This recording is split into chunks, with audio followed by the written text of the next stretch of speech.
নমস্কার বন্ধুরা, আর জি কুকিং চ্যানেলে আপনাদের সবাইকে স্বাগত। আজকে নিয়ে হাজির হয়ে গেলাম নিরামিষ বাটা বা ভর্তা রেসিপি নিয়ে, যেটা গরম ভাতে খেতে দুর্দান্ত লাগে। যারা খায় না তারাও কিন্তু চেটেপুটে খাবে। তো চলুন শুরু করা যাক। আমি এখানে একটা বড় সাইজের সাদা মূলো নিয়েছি। মূলো যারা খায় না তারাও কিন্তু চেটেপুটে খাবে। খোসাটাকে ছাড়িয়ে ছোট ছোট টুকরো করে কেটে ধুয়ে নিয়েছি। এখন একটা মিক্সচার জার নিয়েছি। মিক্সচার জারের মধ্যে কিছুটা মূলো আমি দিয়ে দেব। আমি দুবারে পেস্ট করব, একবারে পেস্ট করলে ভালোভাবে পেস্ট হবে না। মূলোটা কিছুটা দিয়ে পেস্ট করে নিয়েছি। এবার বাকি মূলোগুলোও এর মধ্যে দিয়ে দেব।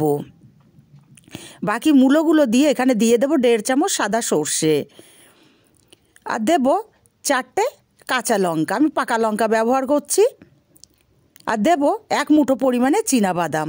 সত্যি কথা বলতে বন্ধুরা, এতটাই টেস্ট হয়, একদিন হলেও বাড়িতে বানিয়ে দেখবেন। মিহি করে পেস্ট রেডি করে নিয়েছি। একদম মিহি করে পেস্টটা রেডি করতে হবে। একটা কড়াই গরম করে বেশ কিছুটা তেল দিয়ে দিলাম। যে কোনো বাটা বা ভর্তাতে তেলের পরিমাণটা বেশি হলে কিন্তু খেতে খুবই ভালো হয়।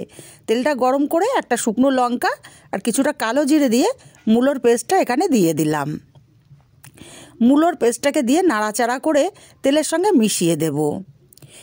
বন্ধুরা, যারা মূলো খায় না তারাও কিন্তু চেটেপুটে খাবে এই রেসিপি তৈরি করলে। তেলের সঙ্গে ভালো করে মূলোর পেস্টটাকে নাড়িয়ে মিশিয়ে দিয়েছি। এখন দিয়ে দেবো অল্প একটু হলুদ, জাস্ট কালারের জন্য, আর কয়েক দানা চিনি।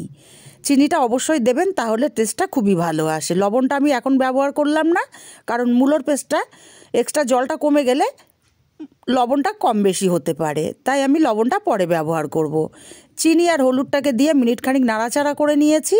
এখন আমি দেব স্বাদ মতো লবণ। লবণটাকে দিয়ে আরও মিনিটখানিক আমি রান্না করে নেব নাড়াচাড়া করে। এতে করে মূলোর এক্সট্রা জলটা শুকিয়ে যাবে। এবার এখানে দিয়ে দেব 2টো চেরা কাঁচা লঙ্কা। আমারটা পাকা লঙ্কা, কাঁচা পাকা একই হলো। লঙ্কাটাকে দিয়ে নাড়াচাড়া করে 2 মিনিট রান্না করে নিয়েছি। মূলোর দেখুন এক্সট্রা জলটা একদমই শুকিয়ে গেছে। এবার ওপর থেকে দিয়ে দেব বেশ কিছুটা ধনেপাতা কুচি। ধনেপাতা কুচিটা দেওয়ার দরুন এই বাটা বা ভর্তার টেস্ট হয় অসাধারণ। ধনেপাতাটাকে দিয়ে নাড়াচাড়া করে ভালো করে মিশিয়ে নিতে হবে। ভালো করে মিশিয়ে নিয়ে আমি আলাদা পাত্রে নামিয়ে ওপর থেকে দিয়ে দিচ্ছি 1 চামচ কাঁচা সর্ষের তেল। এই যে কাঁচা সর্ষের তেলের ঝাঁজটা জাস্ট দারুণ লাগে।